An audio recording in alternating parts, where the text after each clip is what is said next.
جاوید صاحب، انسان کا مقصد تخلیق اگر ہم مذہب کے حوالے سے، اور مذہب جب میں کہتا ہوں تو مراد اسلام اور قرآن مجید کے حوالے سے سامنے آنے والا مذہب ہے، وہ مقصد تخلیق کیا ہے؟ جی میں وہی عرض کر رہا تھا، اس سے پچھلے پروگرام کا خاتمہ غالباً اسی سوال پر ہوا تھا، اور اس وقت میں نے یہ گزارش کی تھی کہ جہاں تک کائنات کا تعلق ہے وہ تو اپنی عظمت اور وسعتوں کے ساتھ ہمارے سامنے موجود ہے، اور ہم اس کے مقاصد کی تعین حتمی درجے میں نہیں کر سکتے، لیکن اپنے حوالے سے یہ سمجھ سکتے ہیں کہ وہ ہماری خدمت کر رہی ہے۔ اب اس کے بعد یہ سوال پیدا ہوتا ہے کہ انسان کا مقصد تخلیق کیا ہے؟ تو ظاہر بات ہے کہ اس سوال کا جواب دینے کے کئی پہلو ہو سکتے ہیں۔ سائنس کے لحاظ سے اگر اس کا کوئی جواب مل گیا ہے تو ضرور سامنے آنا چاہیے، لیکن قرآن مجید اس سوال کا جواب یہ دیتا ہے کہ انسان کو اس مقصد کے لیے پیدا کیا گیا ہے کہ وہ اپنے آپ کو پہچانے، اپنے پروردگار کو پہچانے۔ اصل میں یہ معرفت ہے، یعنی اس کی معرفت ذات اور اپنے پروردگار کی معرفت، جس سے کچھ تقاضے پیدا ہوتے ہیں، کچھ نتائج نکلتے ہیں۔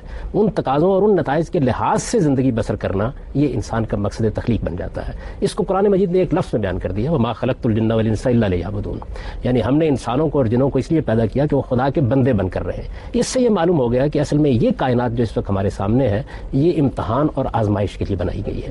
اس میں انسان کو دیکھا جا رہا ہے کہ وہ اخلاقی لحاظ سے کیا رویہ اختیار کرتا ہے، پاکیزگی کا رویہ اختیار کرتا ہے یا اپنے آپ کو آلودہ کرتا ہے۔ چنانچہ قرآن نے ان لفظوں میں اس کو بیان کیا، وَنَفْسٍ وَمَا سَوَّاهَا فَأَلْهَمَهَا فُجُورَهَا وَتَقْوَاهَا قَدْ أَفْلَحَ مَنْ زَكَّاهَا وَقَدْ خَابَ مَنْ دَسَّاهَا۔ ہم نے نفس انسانی کا اس طریقے سے تصفیہ کیا ہے، اس کو نقص سے درست کیا ہے کہ اس کے اندر یہ بات الہام کر دی ہے کہ کیا چیز خیر ہے اور کیا چیز شر ہے، دونوں راستے اس کو سجھا دیے ہیں۔ جس نے اپنے آپ کو پاکیزہ بنا لیا اس نے فلاح پا لی، اور جس نے اپنے آپ کو آلودہ کیا اس نے اپنے آپ کو نامراد کیا۔ اس بنیادی مقصد کو سامنے رکھ کر پھر وہ اس پوری کائنات کے بارے میں متوجہ کرتا ہے کہ یہ در حقیقت پوری کی پوری کائنات اس وقت کے مقاصد کے لیے بنائی نہیں گئی۔ چنانچہ قرآن کے الفاظ یہ ہے کہ یہ جو کچھ تم دیکھ رہے ہو، یہ تمہارے سامنے بڑی کہکشانیں بکھری ہوئی ہیں اور تمہارے سامنے یہ ستارے اور سیارے بکھرے ہوئے ہیں، اور یہ تم سے بہت زیادہ وسیع ہے، تمہاری دنیا تو بڑی چھوٹی سی دنیا ہے۔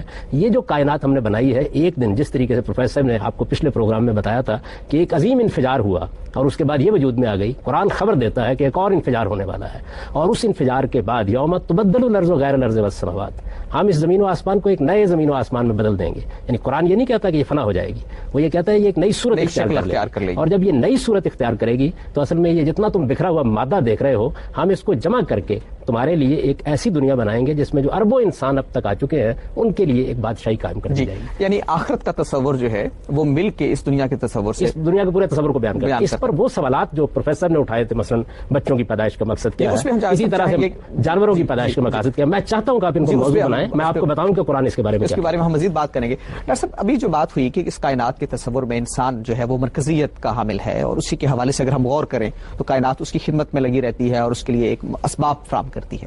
انسان دنیا میں ہم دیکھتے ہیں کہ مر جاتا ہے، 50 سال کی عمر میں مر جاتا ہے، 60 سال کی عمر میں مر جاتا ہے، اس کا پورا پوٹینشیل ہمارے سامنے نہیں آ پاتا۔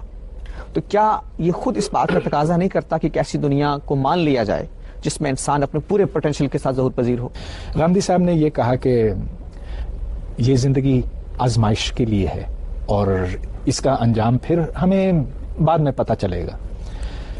بڑی اچھی بات ہے، لیکن کچھ سوالات پھر ذہن میں اٹھتے ہیں۔ جی، مثال کے طور پر ایسے بچے پیدا ہوتے ہیں جو بالکل کسی کام کے نہیں ہوتے، جن کا ذہن نہیں ہوتا ہے، جن کی آنکھیں نہیں ہوتی ہیں، جو سن نہیں سکتے، ان کا کیا ہوگا؟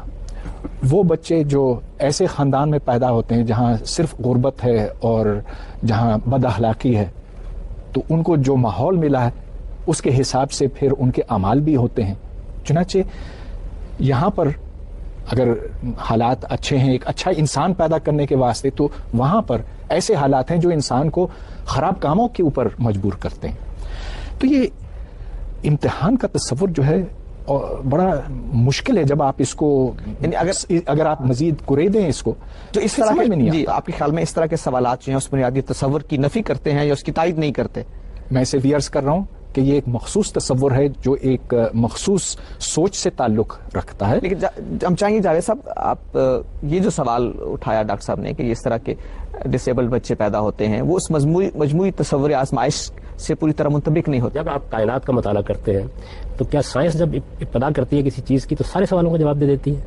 یعنی وہ بہت سے مظاہر کی توجیہ کرے گی، قابل اطمینان کر دے گی، بعض سوالات اس میں بھی باقی رہ جائیں گے. آپ علم کا سفر کبھی ترک نہیں کرتے. چنانچہ جب آپ فلسفے کی سطح پر چیزوں کو سمجھتے ہیں تو اس میں بھی ظاہر بات ہے کچھ سوالات ایسے ہو سکتے ہیں جن سوالات پر ہم بحث مباحثہ جاری رکھیں. بحثیت مجموعی اس کائنات کا مقصد جب متعین کیا جاتا ہے، جیسے کہ احمد جاوید صاحب نے توجہ دلائی تھی، تو وہ کسی عامیانہ سطح پر نہیں ہوتا بلکہ ایک برتر سطح کے اوپر ہم اس کو دیکھ رہے ہوتے ہیں. اب ان سوالات کو آپ لے لیے، یہ سنجیدہ سوالات ہیں، اٹھنے چاہیے، اہل مذہب کو اس کا جواب بھی دینا چاہیے. مثال کے طور پر ایک حاملہ عورت کو دیکھیں کہ وہ اطمینان کے ساتھ سویٹر بن رہی ہوتی ہے، تو آپ یہ نہیں کہہ سکتے کہ ابھی تو بچہ وجود میں نہیں آیا. تو یہ جو پیچھے سے پوری کائنات آپ کی چلی آ رہی ہوتی ہے وہ کن مقاصد تک پہنچے گی. بعض اوقات جب ان مقاصد تک آپ پہنچ جاتے ہیں تب معلوم ہوتا ہے کہ ہاں اب ہر چیز اپنے مقام پر ٹھیک بیٹھ گئی. تو کائنات پوری کی پوری بھی قرآن مجید یہ بتاتا ہے کہ جس وقت تمہارے سامنے دوسری دنیا آئے گی تو اپنے اصل مقصد کے ساتھ کھل کے سامنے آ جائے گی. اس کو انہوں نے بیان کیا باقاعدہ. اب اس کے بعد وہ چھوٹے چھوٹے سوالات آتے ہیں جو پروفیسر نے پیش فرمائے ہیں. ان میں سے جہاں تک یہ چھوٹے سوالات نہیں، یہ بڑے بنیادی سوالات ہیں. اب دیکھیے، دنیا میں اگر 6 ارب لوگ ہیں تو ان میں سے صرف 1 ارب مسلمان ہیں، 5 ارب غیر مسلم ہیں. ان کا کیا بنے گا؟ ان کا تو کوئی قصور نہیں تھا کہ وہ مسلمان پیدا نہیں ہوئے، مگر ان کا جنت جانا تو بڑا مشکل ہے. اور کچھ لوگ کہتے ہیں کہ ناممکن ہے. یہ سوال پھر ہم احمد صاحب سے بھی پوچھیں گے.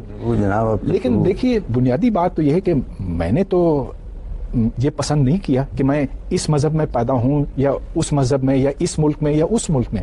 تو مجھے پھر کس بنا پر آزمایا جائے گا؟ آپ نے یہ فرمایا کہ یہ دنیا صرف آزمائش کی خاطر ہے اور کہ مقصد حیات اس امتحان میں بہتر نمبر حاصل کرنا ہے. مگر 80% لوگ اس دنیا، اس کرے پر تو اس امتحان کے لیے کبھی تیاری کر ہی نہیں سکتے. وہ یہ بات چھوڑ دیجئے کہ وہ کامیاب ہوتے ہیں کہ نہیں، لیکن وہ تیاری بھی نہیں کر سکتے. پہلی بات یہ ہے کہ یہ تو تصور قرآن نے پیش کیا ہے، تو اس کے تصور ہی کی روشنی میں دیکھنا ہوگا کہ وہ ان سوالات کو کس جگہ رکھتا ہے. مثلا اس سوال کو آپ سب سے پہلے لے لیجئے کہ کائنات کا مقصد اگر آزمائش ہے تو اس وقت دنیا میں 5 ارب 6 ارب کے قریب انسان ہیں، ان میں سے مسلمان کتنے ہیں؟ تو قرآن مجید نے تو یہ تصور پیش نہیں کیا کہ کسی خاص مذہب سے وابستگی کی بنیاد پر آپ کے بارے میں فیصلہ کیا جائے گا. قرآن دنیا کی وہ عجیب کتاب ہے کہ جو سورہ بقرہ میں، سورہ مائدہ میں باقاعدہ اس زمانے کے مذاہب کا نام لے کر یہ کہتی ہے کہ خواہ کوئی یہودی ہو، خواہ کوئی نصرانی ہو، خواہ کوئی صابی ہو، خواہ مسلمان ہو. اور یہ میں نے ترتیب میں مؤخر کر دیا، قرآن مجید نے ابتدا مسلمانوں سے کی ہے. ان الذین آمنوا والذین ہادوا والصابئین والنصارى، تمام مذاہب کو بیان کر کے یہ کہا ہے کہ ان سے وابستگی جنت اور دوزخ کا باعث نہیں بنے گی. اس کے لیے ہم نے ایک معیار مقرر کر دیا ہے. اور یہ بتایا کرنا چاہوں گا کہ کیا ایک ہندو اور احمدی جنت میں جا سکتے ہیں؟ میں پورے سوال کا جواب دوں گا، لیکن مجھے اگر آپ اجازت دیں تو میں عرض کر دوں.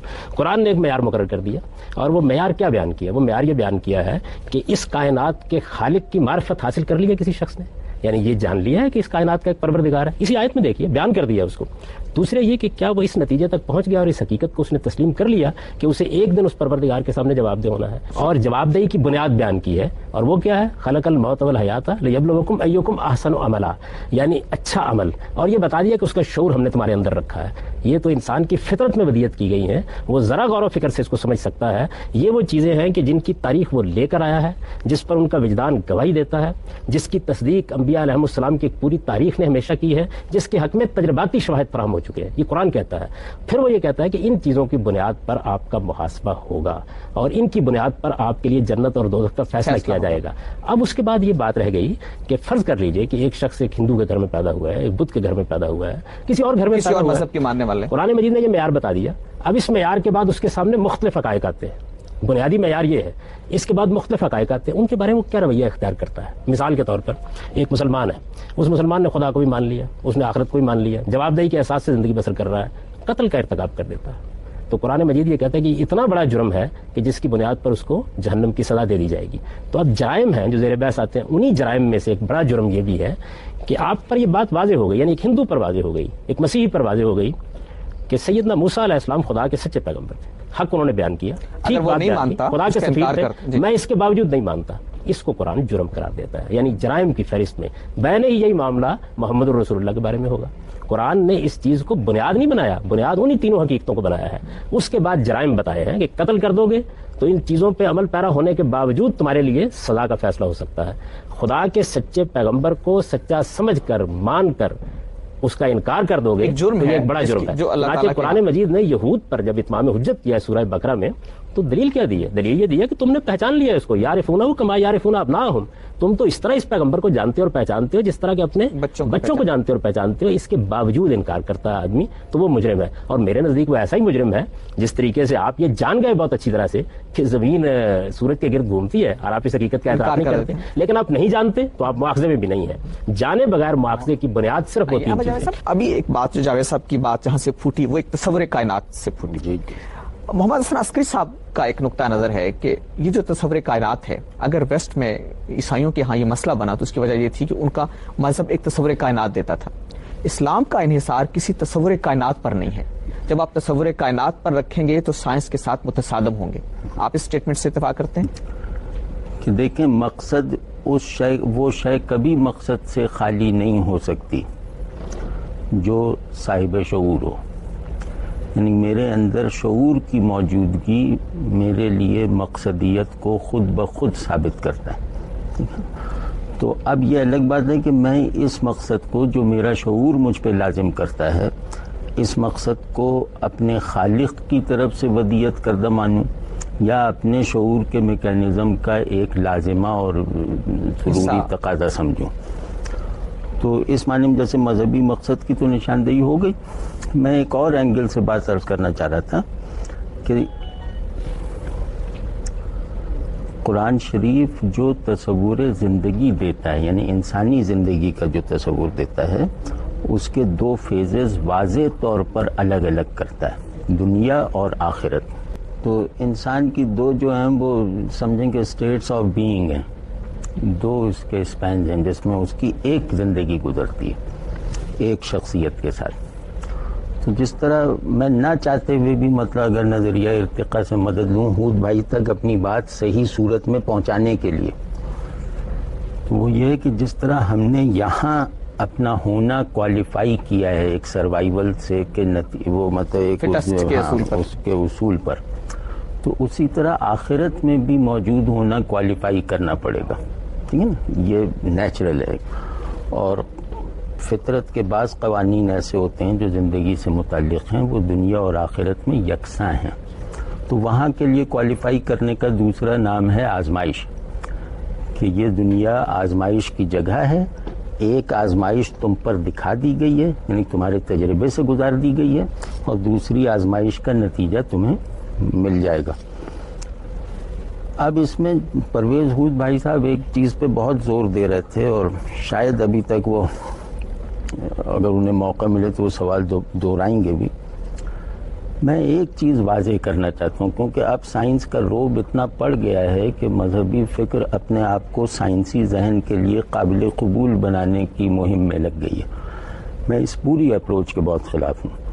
سائنس جو ہے وہ یہ چیز کیا ہے، اس کو تجزیہ کر کے اس کو ذرات میں بکھیر کے سمجھنے کا نام ہے. یہ چیز کس لیے ہے، یہ سائنسداں کو پوچھنا چاہیے، نہ یہ کہ ان ذرات کی تنظیم اور انتشار سے دریافت کرنا چاہیے. تو اس میں سائنس سے مروب ہونے کی ضرورت نہیں ہے. ٹھیک ہے، تو سائنس تو سوالات رکھ رہی ہے آپ جیسے صاحب. نہیں، سوالات نہیں، وہ عقائد کو سوالات کی شکل دی جا رہی ہے، وہ میں بعد میں عرض کروں گا. تو نجات کے لیے مسلمان ہونا لازمی ہے. محمد الرسول اللہ صلی اللہ علیہ وسلم کا امتی ہونا واحد ذریعہ نجات ہے. اب جو امتی نہیں ہو سکا اس کو نجات دوسرے پیمانوں پہ مل جائے گی. ہاں، لیکن نجات اس کے لیے بھی ہے جیسے صاحب نے بیان کیا. وہ ہے، لیکن میں اس بات کو واضح کرنا چاہتا ہوں پورے زور سے کہ واحد ذریعہ نجات وہ اسلام ہے جو مینیفیسٹ ہوا آخر میں آ کے محمد. واحد کیسے رہا اگر نجات کے باقی ذرائع بھی ہیں؟ دیکھیں، ایک پرنسپل ذریعہ ہوتا ہے، پھر اس کی ایکسیپشنز نکلتی ہیں. ٹھیک ہے، یہ انسانی دنیا میں ہم بات کر رہے ہیں جہاں ایک جیسے مواقع دو آدمیوں کو بھی حاصل نہیں ہیں. تو واحد ذریعہ نجات مسلمان ہونا ہے، اور بے شمار ذرائع بخشش اس بات پر بھی ہیں کہ یہ آدمی کچھ جائز عذر کی وجہ سے، قابل تسلیم عذر کی وجہ سے مسلمان نہیں ہو سکا، چاہے ان آزار کی تفصیل ہمیں نہ آتی ہو. ڈاکٹر صاحب، آپ ہی سمجھتے ہیں کوئی ریشنل بات نہیں ہے کہ انسان کی جو یہاں کمیاں رہ گئی ہیں اس پورے سیٹ اپ میں، اس کے لیے ایک دوسری دنیا ہو؟ اب ہم بہت سی چیزیں تصور کر سکتے ہیں، ان کے پیچھے کتنی حقیقت ہے وہ سائنس تو کبھی آپ کو نہیں بتا سکتی. یہاں تو ہم صرف چند بنیادی سوال کر سکتے ہیں جو ہمیں عقل کرنے پر مجبور کرتی ہے. اب میں احمد صاحب کی بات سن رہا تھا, وہ فرما رہے تھے کہ اسلام واحد راہ نجات ہے, لیکن احمد صاحب دیکھیے تو صرف 20% لوگ اس کرے پر مسلمان ہیں, 80% تو نہیں ہیں, اور جو 20% مسلمان ہیں ان میں سے صرف 1 یا 2% یا اس سے بھی کم ایسے مسلمان ہوں گے جن کو ایک سازگار ماحول ملا جہاں وہ نیکی کر سکے اور جہاں ان کو خراب رستوں کے اوپر چلنے پر مجبور نہیں کیا گیا. اگر 1% نہیں تو 5%, لیکن پھر بھی بہت سے ایسے ہیں جو غربت کی حالت میں پیدا ہوتے ہیں اور جن کا ماحول اچھا نہیں ہے. تو اب میری عقل تو پھر یہ سوال کرتی ہے کہ اگر امتحان ہونا ہے تو کم از کم سب کو کم از کم وہی بیسک چیزیں تو دی جائیں, اس سے قبل کہ میں ایک اسٹوڈنٹ اور دوسرے اسٹوڈنٹ میں فرق کر سکوں, کم از کم وہ ایک ہی کلاس میں تو بیٹھیں. ایسا نہیں ہے یہاں پر. جی ہم چاہیں گے کہ جاوید صاحب سے اس کا جواب لیں, کیا ایسا نہیں ہے؟ اگر ہم بالفرض یہ مان لیں بالکل کہ ایسا نہیں, کیونکہ یہ جو شخصیت کی کنڈیشننگ کرنے والے عوامل ہیں ان میں فرق ہے, ان میں ان کی بات میں وزن ہے کہ انسان کا ماحول اس کے نیک بننے یا برے بننے میں بہت فیصلہ کن کردار ادا کرتا ہے. تو یہاں تک ہم اس بات کو وزن دے کر بات کرتے ہیں. میں نے یہ عرض کیا تھا کہ امتحان لینے والا رحمان و رحیم ہے, اور امتحان میں کامیابی کے وسائل میسر نہ آنا کسی شخص کو یہ اس کا قابل تسلیم عذر ہے. ٹھیک ہے نا, مطلب یہاں میں بیمار ہو کر آپ کے پرچے میں حاضر نہیں ہو سکا تو ممکن ہے آپ مجھے فیل کر دیں. وہاں میں بیمار ہو کر اگر اس پرچے کو مکمل نہیں کر سکا تو وہاں میرا یہ عذر سنا جائے گا, یہ عذر مانا جائے گا. مطلب میری بات کو ایک سنگ دلانہ اور غیر انسانی تحکم کے معنی میں نہ لیا جائے. میری بات کو اسلام جو کچھ کہتا ہے, اپنے لیے جو کلیم رکھتا ہے, اس کی ترجمانی سمجھا جائے. اس بات کے 2 حصے ہیں کہ پرنسپل ذریعہ نجات اسلام ہے. نجات اور ذرائع سے بھی حاصل ہوگی, وہ ذرائع ہیں عذر پر کھڑے ہوئے کہ فلاں آدمی کو یہ ماحول ہی نہیں ملا کہ وہ مسلمان ہو سکے, فلاں آدمی کو یہ ماحول ہی نہیں مل سکا کہ وہ ورچو کا کوئی تصور بھی کر سکے, تو وہ معذور ہے, اور معذور کا امتحان نہیں ہے. ایک اور عذر ہے کہ اس شخص کا ذہن اس قابل ہے نہیں کہ وہ ایمان تسلیم کر سکے, قبول کر سکے, تو پھر ایسی صورت میں کیا کیا جائے؟ اگر آپ اینٹیتھیسس قبول کر سکتے ہیں, بعض لوگ ہیں جو فطرتاً سوال کرتے ہیں اور بعض لوگ ہیں جو فطرتاً مان لیتے ہیں, مگر دونوں صورتوں میں یہ دماغ, یہ ذہن اس کا بنایا ہوا نہیں ہے, یہ تو اس کے خالق کا بنایا ہوا. حالات کا خالق. ہاں ٹھیک ہے, سزا اور جزا. ایک جملہ میں کہہ دوں اگر آپ کی اجازت. جی جی فرمائیے. اینٹی تھیسس اگر کانسیپچولائز کر لیتا ہے آدمی اور تھیسس کو مان نہ سکنے کا عذر دیتا ہے تو یہ اس کی چالاکی ہے, عذر نہیں ہے. مگر چالاکی تو ایک ایسی صفت ہے جو اس کو دی گئی ہے, اس کی اپنی بنائی ہوئی تو نہیں ہے. نہیں, انٹینشنل ہے نا چالاکی. چالاکی میکینیکل نہیں ہے, انٹینشنل. جن سائنسی حقائق کو آپ مانتے ہیں وہ شاید اس سے بہت کمزور دلائل سے آپ مان رہے ہوتے ہیں جس سے ہم مذہبی عقائد کو مانتے ہیں, یعنی وہ اتنے ہی کبھی دلائل ہوتے ہیں, اور وہ دلائل قرآن مجید نے پیش کیے ہیں. بدقسمتی یہ ہے کہ ہم انہیں کبھی سامنے نہیں لا سکے. اس کو کبھی موضوع بنائیے, لیکن اس کے موضوع بنانے کا انداز, نشست و برخاست اور ہوگی. پھر میں آپ کو بتاؤں گا کہ اللہ تعالیٰ نے قرآن مجید میں کس طریقے سے قطعی دلائل کے ساتھ اپنا مقدمہ ثابت کیا ہے, اور وہ کتنے عقلی دلائل ہیں, کتنے علمی دلائل ہیں, اور کس طریقے سے اس کو بیان کیا ہے. لیکن اس وقت کچھ دوسرے سوالات جب ہم کہتے ہیں اسلام تو اس کا مطلب ہے خدا پر سچا ایمان, اس کے حضور میں جواب دہی پر سچا ایمان, اور اس جواب دہی کے لیے اچھے عمل کی بنیاد پر انسان کا اپنے آپ کو تیار کرنا. یہی اسلام کی دعوت ہے. اب اس کے بعد آتی ہیں تفصیلات جتنی کسی کے علم میں آتی ہیں اور اس کا اس پر اطمینان ہو جاتا ہے کہ یہ تفصیلات فی الواقع اس کے پروردگار کی طرف سے ہیں, اسی کے لحاظ سے وہ مسئول ہوتا ہے. اگر ایک آدمی کے سامنے محمد الرسول اللہ کی پیش کردہ تفصیلات آ گئی ہیں, ان کی نبوت کے دلائل بھی آ گئے ہیں, بات اس کی سمجھ میں آ گئی ہے, وہ پھر انکار کرتا ہے, تب مجرم ہوتا ہے. یعنی میں اس بات کو یوں بیان کروں گا. اب اس کے بعد یہ رہ جاتی ہے ماحول کی. تو دیکھیے بات یہ ہے کہ امتحان لینے والے نے اس ماحول میں وہ تمام اسباب پیدا کر رکھے ہوئے ہیں, اس کا کوئی غربت و عمارت سے تعلق نہیں ہے. یعنی یہ کائنات ایک غریب کے لیے بھی اس کے گرد و پیش میں پھیلی ہوئی ہے, اور اس کا اپنا وجود اپنی ساری فتنہ سامانیوں کے ساتھ اس کے پاس بھی موجود ہے. اور یہ کس نتیجے تک پہنچاتا ہے؟ میں نے عرض کیا کہ اس کا موقع نہیں ہے کہ ان دلائل کی تفصیل کی جائے. قطعی طور پر اس نتیجے پر پہنچا دیتا ہے کہ اس کائنات کا ایک خالق ہے. جواب دہی کے احساس کے لیے کوئی غربت و امارت کا معیار نہیں ہے. یہ اتنا فطری احساس ہے کہ انسان گویا اندر سے بول اٹھتا ہے کہ یہ فی الواقع مجھے جواب دہ ہونا ہے. آپ نے پوری کائنات کا نظم جو انسان کی سطح پر بنایا ہے جواب دہی کے احساس پر بنایا. قرآن مجید کو آپ پڑھیے تو وہ آپ کو بتائے گا کہ وہ اس بنیادی چیز کو کیسے پیش کرتا ہے اور کیسے ثابت کرتا ہے اور کس قطعیت کے ساتھ پھر اس کو نتیجے تک پہنچا دیتا ہے. تو ماحول کے بارے میں یہ تبصرہ کر رہا تھا کہ یہ جو بنیادی چیزیں میں نے بیان کی، یہ بات کہ خیر و شر کا شعور، تو اس کا بھی تعلق نہ غربت سے نہ عمارت سے. غربت اور عمارت اسباب فراہم کرتی ہے سمجھنے کے، سوچنے کے اور بہت سے دوسرے وسائل کے، لیکن وہ کن چیزوں کے اسباب فراہم کرتی ہے؟ وہ ہماری دنیاوی ترقی کے اسباب فراہم کرتی ہے. کس وجہ سے بچے جنت کا حصہ ملیں گے؟ اس وجہ سے جنت کا حصہ بنیں گے کہ خود کائنات کو اگر آپ دیکھیں جو اس وقت ہمارے لیے بنائی گئی ہے، اس کی نعمتوں میں بچہ خود ایک عظیم نعمت ہے. اور اگر آئندہ کائنات کے اندر نسل پیدا کرنے کا عمل نہیں چلنا ہے تو پھر انہی بچوں کو اس کا حصہ بننا چاہیے، اسی عمر میں، اسی احساس کے ساتھ، اسی خوبصورتی کے ساتھ، اسی حسن کے ساتھ، اسی جمال کے ساتھ. قرآن نے اس کو کہا کہ تمہارے گرد و بیش میں ولدان مخلدون ہوں گے، تو ہمیشہ بچے ہی رہیں گے. اس کو جواب دے دیجیے. جی بات تو ساری عقیدے کی ہے، اور غامدی صاحب نے بہت خوبصورتی سے یہ بات بتائی ہے کہ بچے اور وہ جن میں کسی طرح کا نقص ہے، خرابی ہے، وہ جنت جائیں گے. مگر یہ بھی تو ایک بڑی خرابی ہے کہ لوگ راہ راست پہ نہیں آتے.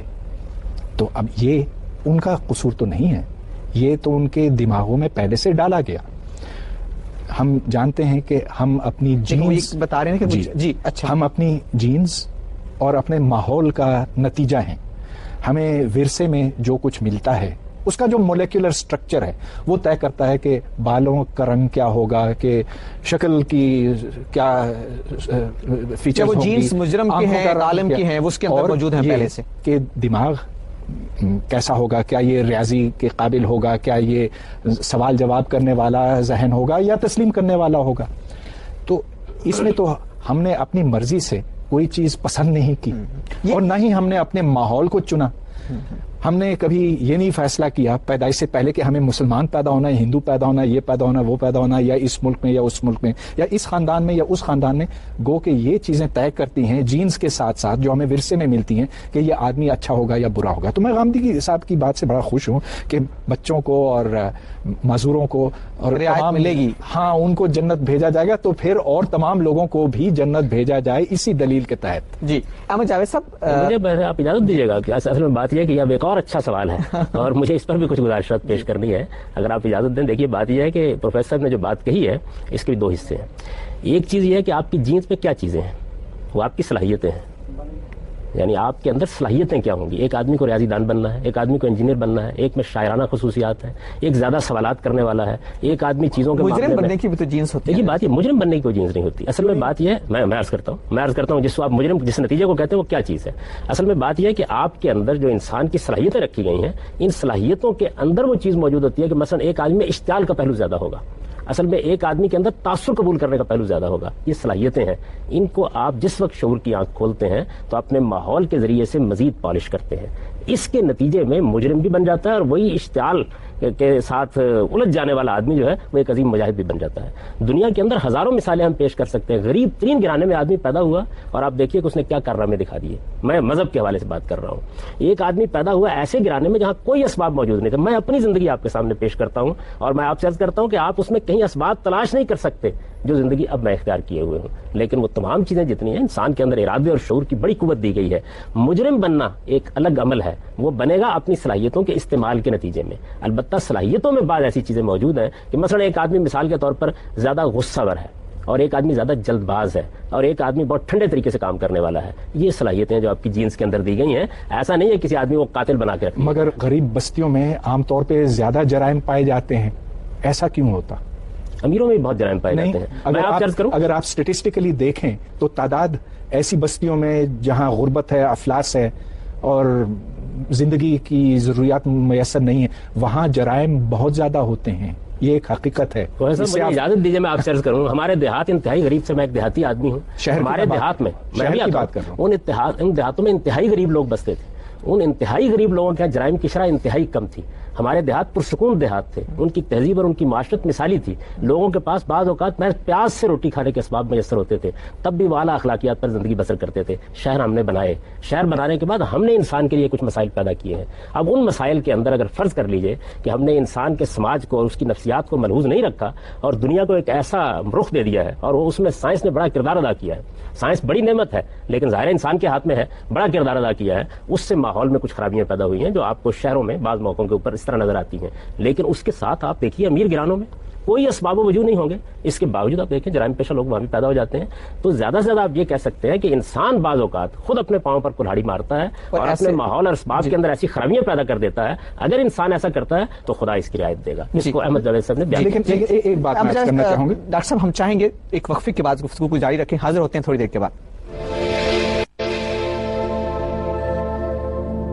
پروگرام میں ایک بار پھر خوش آمدید۔ ڈاکٹر صاحب، میں چاہوں گا کہ جاوید صاحب کی بات کو آپ آگے بڑھائیں۔ جی، میں غامدی صاحب سے ایک سوال کرنا چاہوں گا۔ چلیے پاکستان کو چھوڑ کر ہم امریکہ کی طرف دیکھتے ہیں تو امریکہ کے شہروں میں جو جرائم ہوتے ہیں ان کا 90% ان علاقوں میں ہے جہاں بلیکس رہتے ہیں اور جہاں غربت اور افلاس زیادہ ہے۔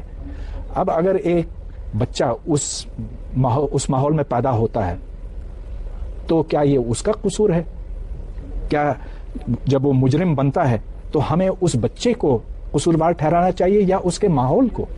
اور پھر سوال یہ پیدا ہوتا ہے، اس کی بات ہو چکی ہے، ماحول اس کا ذمہ دار ہوگا، اور جس طرح دنیا میں ہم ماحول کی رعایت دیتے ہیں لیکن جزا اور سزا کے حوالے سے دنیا میں یہی کرتے ہیں، تو کیا 90% بلیکس کو پھر دوزخ میں جانا چاہیے؟ یہ ہم نے تو نہیں کہا۔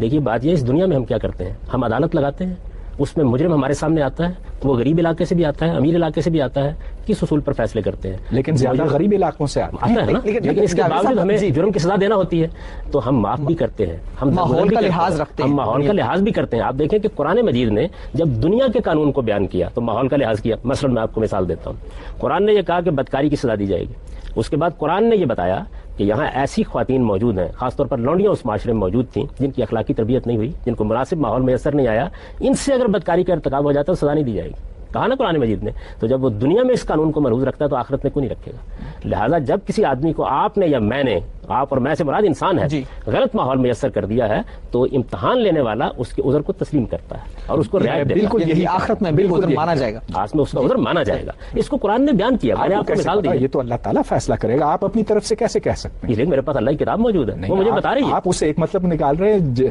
احمد صاحب کچھ اور نکال رہے ہیں۔ احمد صاحب سے بھی پوچھ لیجیے، لیکن مجھے یہ حق ہے، جس طرح آپ کو کائنات کا مطالعہ کرنے کے بعد اپنی رائے دینے کا حق حاصل ہے۔ کائنات ایک ہی ہے، احمد جاوید صاحب کے لیے بھی اور آپ کے لیے بھی، میرے لیے بھی۔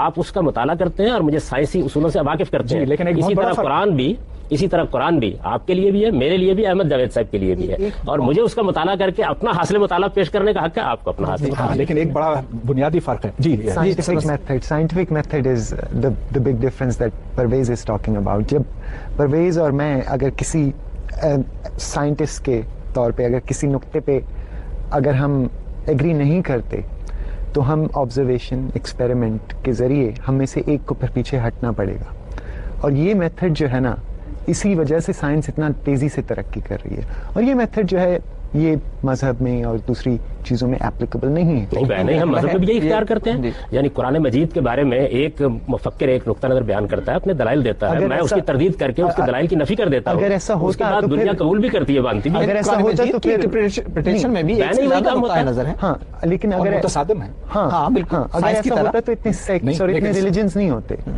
سائنس میں ڈارون کی تھیوری، سائنس میں بھی ایک سے زیادہ نقطہ نظر موجود ہے نا؟ جی نہیں، سائنس میں ہے، سماجی علوم میں ہے، تمام چیزوں میں ہوں گے، یعنی انسان اختلاف کرے گا، اختلاف میں کوئی حرج نہیں ہے۔ لیکن میں ایک بات عرض کرنا، جب اختلاف ہوتا ہے سائنس کے اندر تو اس اختلاف کو دور کیا جاتا ہے تجربات، مشاہدات اور منطق کی بنیاد پر۔ تو چلیے، اگر آپ کی سوچ یہ ہے اور آپ کی سوچ یہ ہے، ہم ایک تجربہ کر سکتے ہیں، آپ پریڈکٹ کریں کہ اس تجربے میں کیا ہونے والا ہے اور آپ کریں کہ کیا ہونے والا ہے، پھر ہم مشاہدے کے ذریعے سے یہ جان سکیں گے آیا کہ یہ بات درست تھی یا یہ بات درست تھی۔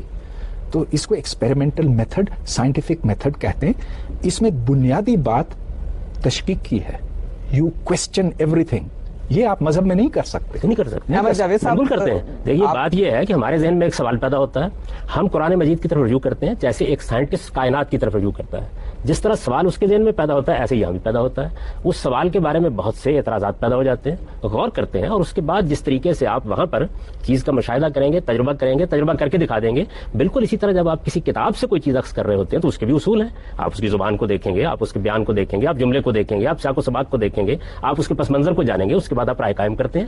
ان دلائل کی بنیاد پر میں ایک رائے رکھتا ہوں, احمد جاوید صاحب ایک رائے رکھتے ہیں. یہ دونوں آراء جو ہیں یہ زیر بحث لائی جا سکتی ہیں. لیکن فزکس میں دو سیکٹس نہیں ہوتے فزکس میں, لیکن ایسے نہیں ہوتے. ابھی آپ نے ایک پہلے ایسے پروگرام جو ہمارا اسی موضوع پر ہوا تھا اس میں فرمایا کہ حیاتیات کے ماہرین میں سے 400 آدمیوں نے دستخط کر دیے ہیں اس بات کے اوپر کہ ڈارونزم کو رد کر رہے ہیں. اچھا, اس کا مطلب یہ ہے کہ دو نقطہ نظر ہو گئے, تو اگر 403 لاکھ میں سے ایک اور بات یہ صورت ہوگی, نقطہ نظر تو 2 ہو گئے. اور میں عرض کروں, میں سائنس کا بہت معمولی طالب علم ہوں, میں آپ سے عرض کر سکتا ہوں کہ بے شمار ایسی چیزیں جن کے اندر ابھی بحثیں جاری ہیں, جن میں 2, 3, 4 نقطہ نظر موجود ہیں, ان کے اوپر ابھی گفتگو ہو رہی ہے.